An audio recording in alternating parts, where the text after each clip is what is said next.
Welcome to the Daily Holy Story. In Hungary, in a village, there was a wealthy man who decided to donate a Sefer Torah to the local synagogue.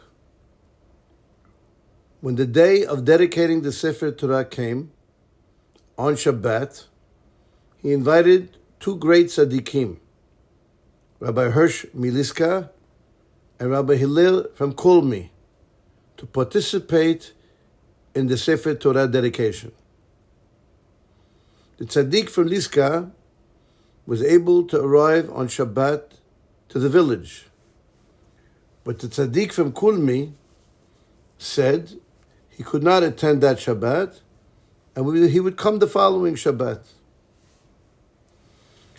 On the first Shabbat, the Tzadik Liska got up and spoke, and he praised the Jews of the village and how much they love the Torah, that from among them a wealthy man came and paid a lot of money to honor the Torah, Ze Eli ve'envehu, to write such a beautiful Torah.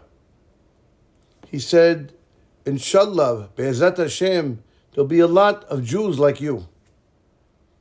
The Jews were so happy with the beautiful speech. On the following Shabbat came Rabbi Hillel Mikulmi, and they sold the aliyot, and he paid attention that the Jews of the town would pay very small amounts of money for the aliyot. Rabbi Hillel got up to speak, and he began to say how important it is to honor the Torah.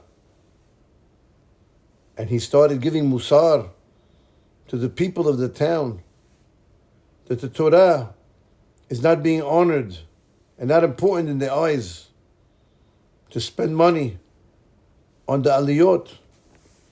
Just because you have a tzaddik among you that is spending money to purchase a Torah, you think you're tzaddikim? Don't think so. You should be ashamed of yourselves that you are buying aliyot for such a low price. When the philanthropist that donated the Torah heard the rebuke of Rabbi Hillel, he got a little confused. Who was right? The Gaon Liska, who praised the Jews of that town, or the Tzadik from Kolmi, who was giving rebuke to the Jews of the town?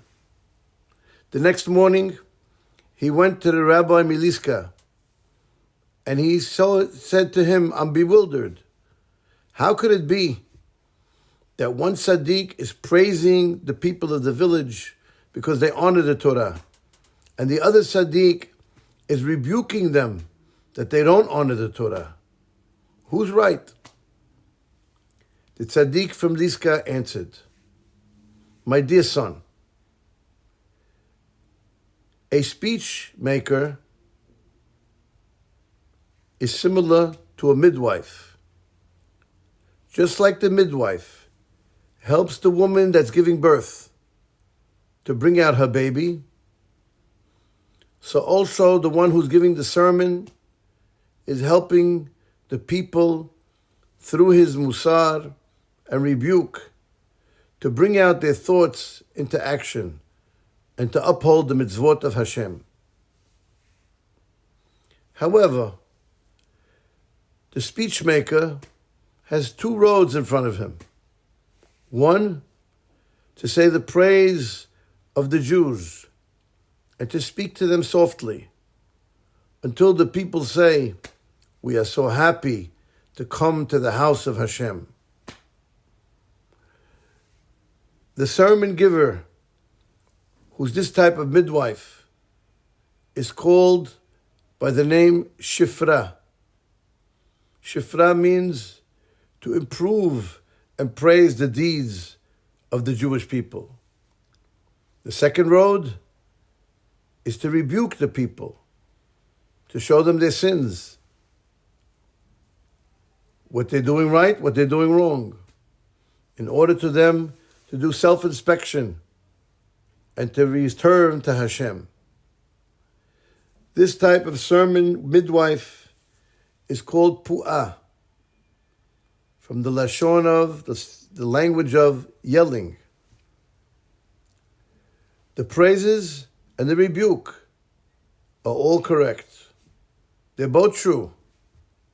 And both are said for the sake of Hashem. The difference is in the way the sermon giver has his vision. Darkness and light are mixed together. Some see the light and some see the darkness. I, said the Tzadik from Liska, I am from the speech makers that sees the positive and the good in Am Yisrael. Therefore, from heaven, they made me come on the Shabbat of the dedication of the Torah, when aliyot were not sold, because all the aliyot belong to you, that you dedicated the Sefer Torah on that day. On the other hand, the Tzadik from Kolmi is from the sermon speakers that gives rebuke. And therefore Hashem made it that he came on a Shabbat when they sold the aliyot for low amounts of money, and he was able to give them rebuke. Thank you for listening, and have a wonderful, wonderful day.